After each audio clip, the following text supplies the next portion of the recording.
Всем привет, меня зовут Аблай, и сегодняшнее наше видео будет о мотивации.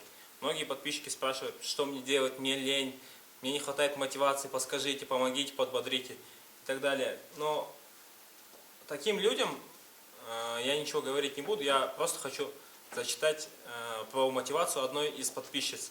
Меня это очень тронуло, и я хочу поделиться ее комментарием с вами.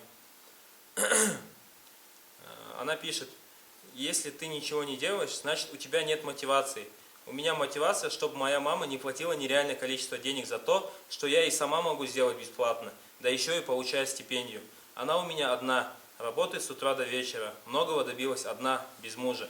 Но все же я хочу, чтобы она гордилась дочерью. Хочу доказать, что я тоже что-то могу. Сдать ЕНТ и получить грант – лишь самое малое, что вы можете сделать, чтобы начать возвращать долг родителям. Вы никогда его не вернете до конца, но пытаться стоит. Иначе задайтесь вопросом, чем вы вообще занимаетесь, если ничего не добились без поддержки родителей. Я думаю, комментарии излишни. Всем пока.